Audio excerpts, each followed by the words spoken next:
बिस्मिल्लाहिर्रहमानिर्रहीम, अस्सलाम वालेकुम। मैं हूं आपका मेज़बान डॉक्टर वसीम बुखारी। सामीन, आज मैं बात करूंगा कि जानवरों के थनों में दूध का आना, जानवरों के दूध के अंदर फुटकड़ियाँ या खून का आना, इसके अलावा जानवरों के थनों के अंदर दूध रुक रुक कर आता है, उसका तरीका इलाज क्या है। यह हमारे डेयरी फार्मिंग का सबसे अहम इशू है। इसकी वजह से ना सिर्फ जानवर की मिल्क प्रोडक्शन कम हो जाती है बल्कि जानवर की सेहत भी मुतासिर होती है। तरीका इलाज की अगर बात की जाए, अगर ये मसाइल आपके फार्म पर आ रहे हैं, आपका जानवर इन मसाइल का शिकार है, तो आप ये फार्मूला इस्तेमाल कर सकते हैं। इससे इंशाल्लाह आपका जानवर बिल्कुल ठीक हो जाएगा। यूट्यूब चैनल को लाजमी सब्सक्राइब कीजिए, बेल आइकन को लाजमी क्लिक कीजिए ताकि तमाम आने वाली मुफीद वीडियोज़ का नोटिफिकेशन आपको रिसीव हो सके। तरीका इलाज में मैं आपको बता रहा हूं कि लीमू आपने लेने हैं 250 ग्राम। लीमू का आपने रस निकाल लेना है। चीनी या फिर आपने शक्कर लेनी है 100 ग्राम। इसके साथ साथ आपने काला ज़ीरा इसके अंदर ऐड करना है 30 ग्राम,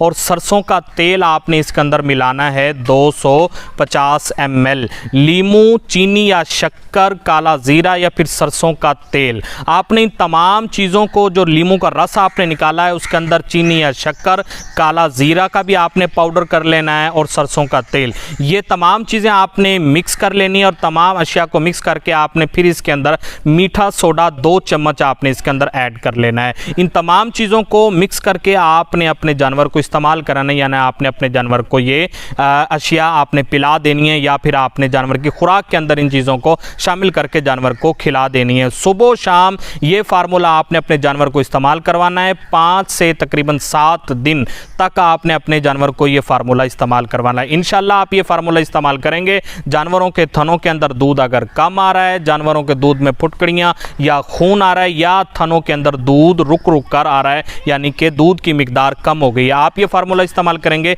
तो इंशाल्लाह आपके ये मसला हल हो जाएगा। उम्मीद है आज की वीडियो आपको लाजमी पसंद आई होगी। यूट्यूब चैनल को सब्सक्राइब कीजिएगा, बेल आइकन को लाजमी क्लिक कीजिएगा, और वीडियो को किसान भाइयों से लाजमी शेयर कीजिएगा। खुशहाल किसान, खुशहाल पाकिस्तान। शुक्रिया।